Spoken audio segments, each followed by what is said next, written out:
যে কোরআন কি আল্লাহর বাণী নয়, এটা মানুষের তৈরি করা। Point to be noted.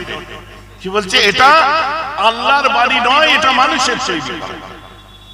যেটা সচরাচর কিছু ক্ষেত্রে কুচক্রি কিছু লিডার আছে যারা আগামী ভোটে নিজের মানে কি বলে গদিকে ঠিক করার জন্য,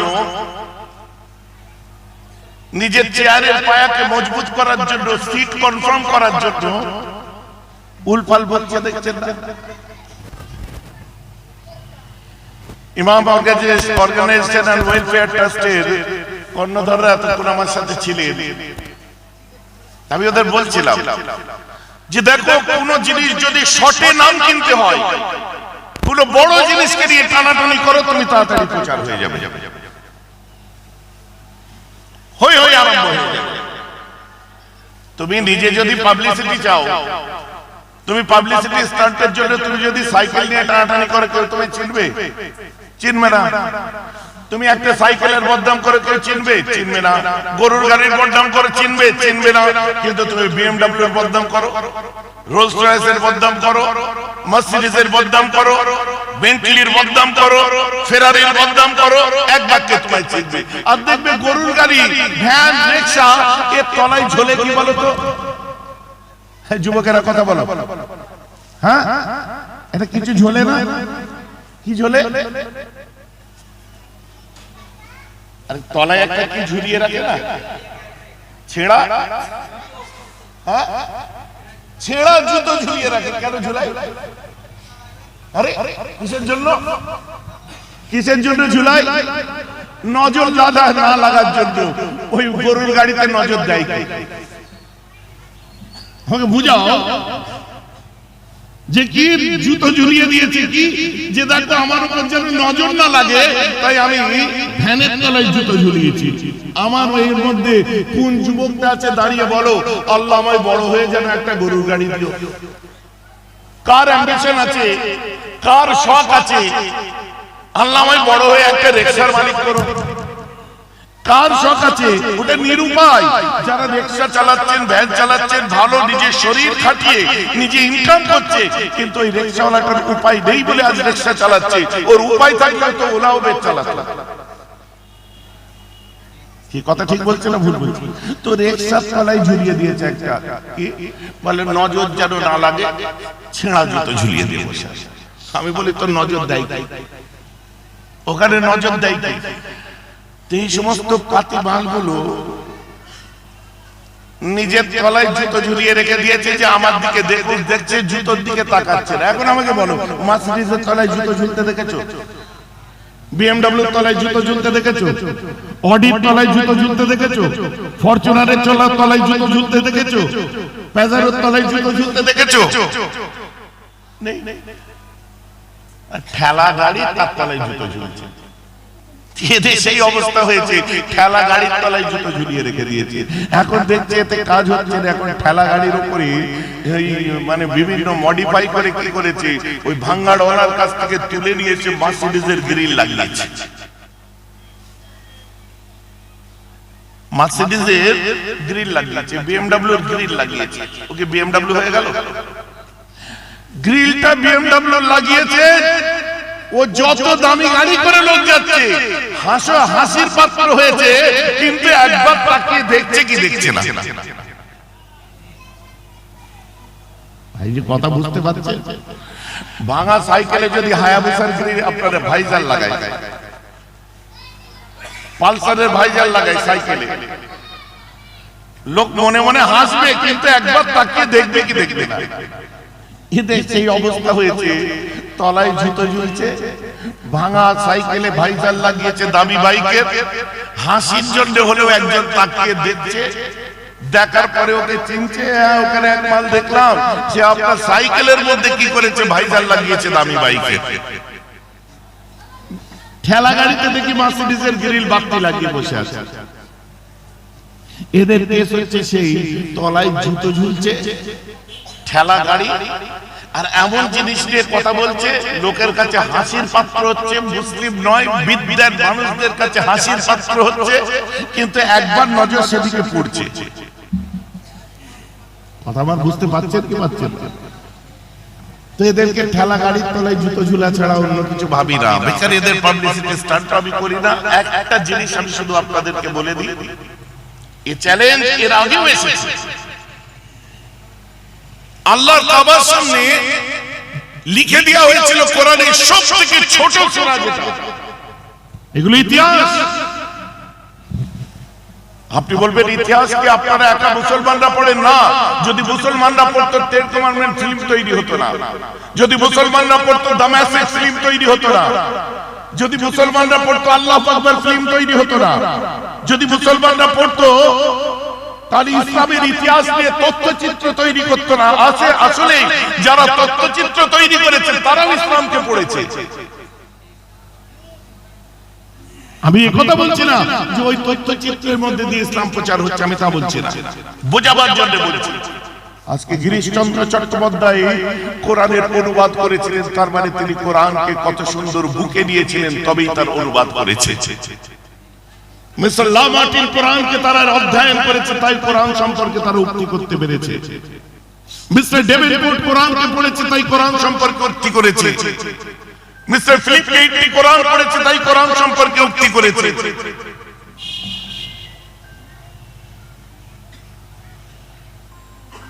পৃথিবীর যত বিদ্বান পণ্ডিত মানুষেরা আছে,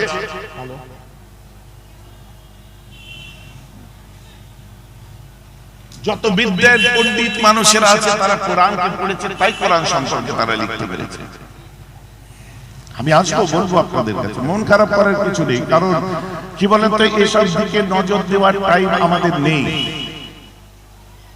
আর এইসব পদে পদে কখন তসলিমা, কখন এই, কখন সেই, কত এথিস্ট কত কিছু কথা বলছে, আমরা তার উত্তরটা কি দিচ্ছি? একাডেমিক সাইড থেকে উত্তর দিই, যার উত্তর কারো কাছে নেই, কোনো মাথা থেকে আমরা উত্তর দিই না।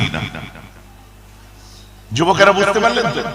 নিজের মন গড়া কোনো কথা থেকে আমরা উত্তর দিই না, আমরা একাডেমিক্যালি উত্তর দিই, পড়াশোনা করা উত্তর দিই, যে উত্তরটা খুঁজে বার করতে গেলে ধুতির কুচা খুলে বেরিয়ে যাবে। একটা ট্রেন্ড এসে গেছে যে কাউকে ছোট করলে হয়তো বড় করা যায়, কিন্তু ইতিহাস তা বলে না। কাউকে ছোট করে বড় করা যায় না। আজকে মুসলমান, আমরা ইসলাম ধর্মে বিশ্বাসী, কিন্তু আমার ইসলাম বলছে কোনোদিন কারো ধর্মকে ছোট করো না, কারো ধর্ম গ্রন্থ সম্পর্কে কটূক্তি করো না, কারণ যে যার ধর্ম তার কাছে, তোমারটা তোমার কাছে, লাকুম দীনুকুম ওয়ালিয়া দীন। এই কথার উপরে আমরা একদম কট্টর বসে আছি। আমার রাসূল বলেছে তোমরা যেন আল্লাহকে কেউ গালাগালি করো না। সাহাবায়ে কেরামরা বলছে এ রাসূল, যে আল্লাহকে আমরা এত ভালোবাসি তাকে গালাগাল করতে পারি? আমার নবী বলছেন যখন অপরের খোদাকে গালাগাল করবে তখন তারা তোমার খোদাকে গালাগাল করবে, দোষটা কিন্তু তার নয়, তুমি ঢিল ছুঁড়েছিলে বলেই পাটকেল খেলে। আমরা এই ধরনের নোংরা রিভেঞ্জ দিই না। কেউ আমাদের ছোট করলে আমরা তাদের পাল্টা ছোট করব, কারণ তুমি যদি অধম হও, আমি তো আর অধম নয়, আমি উত্তম হব। ভাই যে আমার কথা বুঝতে পারছেন তো? এই চ্যালেঞ্জ আগে এসেছিল। কোরআন কোন ধর্মগ্রন্থ নয়, কোন ঐশী বাণী নয়, কোন আল্লাহর লেখা গ্রন্থ নয়, এটা আল্লাহর বাণী নয়, এটা মানুষের তৈরি করা। চ্যালেঞ্জ হয়ে গেল। আল্লাহর কাবার দরজার উপরে লিখে দেওয়া হলো কোরআনের দুটো আয়াতকে, ইন্না আতাইনাকাল কাউসার ফাসাল্লি লিরাব্বিকা ওয়ানহার। দুটো লাইন চ্যালেঞ্জটা এবারে আসতে চ্যালেঞ্জ করে দেওয়া হলো, এই দুনিয়ার মানুষেরা, তোমরা যদি কেউ মনে করো এই কোরআন আল্লাহর বাণী নয়, তোমাদের মধ্যে যদি ক্ষমতা থাকে, দুটো লাইন লিখে দেওয়া হয়েছে, তৃতীয় লাইনটা কেউ লিখে দাও। লিখবে কি করে? কারণ কোরআনে যা কিছু অবতীর্ণ হয়েছে সবের পেছনে একটা রিজন আছে, সবের পিছনে একটা কারণ আছে। এই যে নাজিল হলো ইন্না আতাইনাকাল কাউসার, এর পিছনেও তো রিজন আছে। ওই রিজন যতক্ষণ না জানবে, আর যার ব্যাপারে রিজনটা যে কারণে নাজিল হয়েছে তার দরদটা যতক্ষণ না বুঝবে, তুমি লিখবে কোথা থেকে? সবাই দেখছে অবাক, সবাই দেখছে অবাক। প্রমাণ করবে কি? বিখ্যাত কবি লবিব, তখনকার দিনে একজন বিখ্যাত কবি ছিল, কারণ কোরআন which is a poem, কাব্যের ন্যায়, কবিতার ছন্দে আল্লাহর কোরআন। ইন্না আতাইনাকাল কাউসার ফাসাল্লি লিরাব্বিকা ওয়ানহার ইন্না শানিকা ওয়াল আবতার। রাইমিংটা দেখুন সব কিন্তু কুল আউযু বিরাব্বিন নাস মালিকিন নাস ইলাহিন নাস, কবিতার মতো, কিন্তু প্রত্যেকের পিছনে একটা না একটা কারণ আছে, আর থাকাটা খুব জরুরি। কেন? আর কারণটা যা নয়, এই কারণগুলো কিন্তু আমরা আমাদের আশপাশে খুঁজে পাই। কোরআন পাকে যে কারণগুলো বলা হয়েছে, আপনি হুগলি ত্রিবেণীতে চলে যান, মায়াপুরে চলে যান, ওখানে গেলে আপনারা নিজের চোখে দেখতে পাবেন আমাদের যে গঙ্গা, হুগলি নদী, এই গঙ্গা বয়ে যাচ্ছে। ত্রিবেণীতে যান, গঙ্গায় চলে যান, ওখানে যে দেখবেন গঙ্গার পানি দুরকম কালার। অনেকে দেখেছেন কি ব্যাপার, দুরকম কালার কেন? এখানে গঙ্গাতে চলে যান, বেশি দূর না ত্রিবেণী, এখান থেকে বেশি দূর না, মায়াপুর বেশি দূর নয়, ওখানে যাবেন গঙ্গার দুরকম পানি, দুটো কালারের পানি বয়ে যাচ্ছে, একটার সঙ্গে আরেকটা মিশছে না। আরো দূরে যাবেন, নেটে সার্চ করুন, বিশালে দেখুন, দুটো পানি বয়ে যাচ্ছে, খারা পানি, মিঠা পানি, লাল লাল আপনার নীল নদ, এমনি নদ, দুরকম কালারের নদী বয়ে যাচ্ছে, সমুদ্র বয়ে যাচ্ছে, একটার সঙ্গে আরেকটা মিশছে না। এই রিজন গুলো না বুঝলে কোরআন আসবে কোথা থেকে? যে তৈরি করেছেন সে জানে। কোরআন খুলুন, বিসমিল্লাহির রহমানির রহিম। মারাজাল বাহরাইনি ইয়ালতাকিয়ান বাইনাহুমা বারযাখুল লা ইয়াবগিয়ান। পরে আল্লাহ বলছেন, ফাবিআইয়ি আলাই রাব্বিকুমা তুকাজ্জিবান। এই জিন এবং ইনসান কোন জিনিসটাকে তোমরা মিথ্যা সাব্যস্ত করছো গো? দেখো, দুটো সমুদ্র বয়ে যাচ্ছে, বাইনাহুমা বারযাখুল লা ইয়াবগিয়ান, দুটো সমুদ্র বয়ে যাচ্ছে, দুটো কালারের, একটার সঙ্গে আরেকটা পানি মিশছে না, অথচ মধ্যে কোনো পর্দাও দেওয়া নেই। বলুন না সুবহানাল্লাহ। কোরআনে লেখা আছে, আজকে যে দেখে আসুন, কাল সকাল হলে যে দেখে আসুন।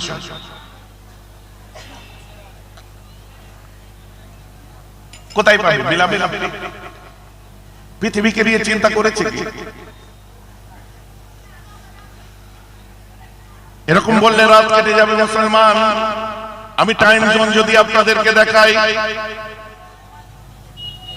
দেখবেন ঘড়ি মিলাবার সময় যেটা পান জিটিএম লেখা হয় না, মাফ করবে জিএমটি, এটা কি টাইম জোনকে নিয়ে যদি আপনি বিচার করেন, কোরআনে দেখুন টাইম জোনের কথা লেখা আছে। আপনি অ্যাস্ট্রোনমিক্স দিয়ে আপনি আলোচনা করুন, কোরআনের মধ্যে টোটাল পাবেন। অ্যাস্ট্রোনমি কাকে বলে? টোটাল চিত্রটা করা। আর বেশি করে অ্যাস্ট্রোনমিক্যাল সায়েন্সের রিসার্চ স্কলার যারা, অ্যাস্ট্রোনমি অ্যাস্ট্রোনটস যারা, তারা বেশি করে কোরআনকে সাথে রাখে। হিস্ট্রিয়ান যারা, ভূতত্ত্ববিদ যারা, আপনার কি বলে ভূগোলের উপরে যারা রিসার্চ করে, তারা দেখুন কোরআন কাছে রাখে। তার মধ্যে একজনের নাম বলি, মিস্টার র্যাচেল হার্বার। ইনি অসুস্থ হয়ে পড়লেন, বিখ্যাত একজন রিসার্চ স্কলার, যার উপরে কেমব্রিজ থেকে অক্সফোর্ড থেকে হার্ভার্ড পর্যন্ত তার জীবনের উপরে থিসিস করছিল হাজার হাজার ছেড়ে। মিস্টার র্যাচেল হার্বার অসুস্থ হয়ে গেল। আমেরিকার একটা হসপিটাল শিকাগোতে তাকে যখন ভর্তি করা হয়, ওখানে ভর্তি করার পরে তাকে ডাক্তার চেক করতে করতে হঠাৎ তার বুকের কাছে এসে শক্ত মতো কিছু পেল। জিজ্ঞাসা করলো, হোয়াট ইজ দিস? এটা কি? তখন বলছে, is it notebook? Is this notebook? এটা কি কোনো নোটবুক? সঙ্গে সঙ্গে বার করে বলছে, দিস ইজ হোলি কোরআন, এটা হচ্ছে মুসলমানদের কোরআন। বলছে, আপনার বুকে কি করছে? বলছে, আমরা কেন, পৃথিবীর যত রিসার্চ স্কলার আছে, গবেষক আছে, যেখানে জটিলতা তৈরি হয়, সমস্যা তৈরি হয়, একমাত্র এই জটিল সমস্যার সমাধান সূত্রটা এই কোরআন থেকে খুঁজে পাই। বলুন না সুবহানাল্লাহ। এগুলো কিছু হাওয়াই, এগুলো পড়তে হবে, না পড়লে আপনি কোনোদিন কোনো কিছু খুঁজে পাবেন না। আন্দাজে একটা ঢিল মেলে দিলাম, এই মানুষটা বসে আছে, ওই মানুষটা নোংরা খারাপ, আমি ওর সম্পর্কে জানি বলে দিলাম। এটা আমাদের একটা কি বলবো, মানে বদ অভ্যাস হয়ে গেছে। কেউ কোনো বিষয় নিয়ে যদি হ্যাঁ বলে, পাশের লোকটা না বলবে। আমি দেখে এলাম বেলগলিয়া এক্সপ্রেসওয়ের মুখে জ্যাম, আরেকজন বলে, কই, আমি তো আসলাম, ফাঁকা ছিল। আমি দেখলাম ওখানে এই জিনিসটা হচ্ছে, কই, আমি তো দেখলাম না। আরে তোমার সঙ্গে টাইমিং ঠিক নাও হতে পারে। তুমি যে জিনিসটাকে ভুল বলছো ওটা তোমার বিদ্যাও না, যে তোমার পারসেপশন তুমি বলছো, তোমার পারসেপশনটা অন্য জনের উপর চাপিয়ে দিয়ে এই কমিউনিজম করছো কেন তুমি? কিছুদিন আগে আপনারা দেখেছেন হযরত মুহাম্মদ সাল্লাল্লাহু আলাইহি ওয়াসাল্লাম সম্পর্কে আরো একজন লিডার বলেছিল যে কি হযরত মুহাম্মদ তো লেখাপড়া জানতেন না, উনি এক হাতে কোরআন আর এক হাতে তলোয়ার আর এক হাতে হাদিস নিয়ে বেরিয়েছিল মানুষকে জয় করার জন্য।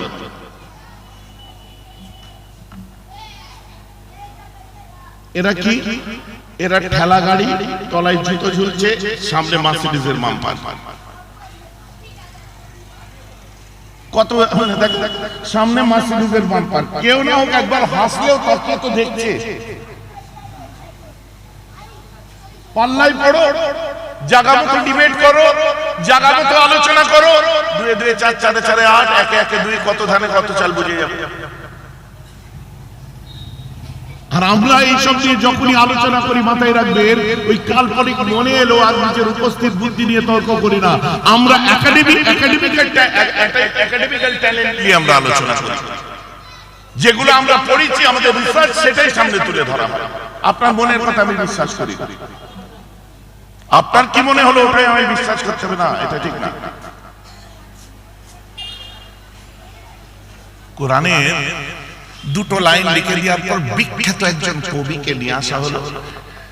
সে বলল, আমি অনেক ধরে দেখে বললো যে আপনি এক কাজ করুন, এর অর্থটা বার করে দেন, এর অর্থটা আপনি বার করে দেন। এর তৃতীয় লাইনটা আপনি লিখে দিন। অনেকক্ষণ চিন্তা করলো, দিন রাত সব পার হলো, হাজার হাজার মানুষ কাবার সামনে অপেক্ষা করছে যে কোরআন মানুষের লেখা, এটা আল্লাহর গ্রন্থ, আল্লাহর লেখা নয়, এটা মানুষের লেখা। ওই জন্য মানুষের বললো, মানুষের লেখা তো মানুষ লিখে দাও, পরেরটা শূন্যস্থান পূরণ করো।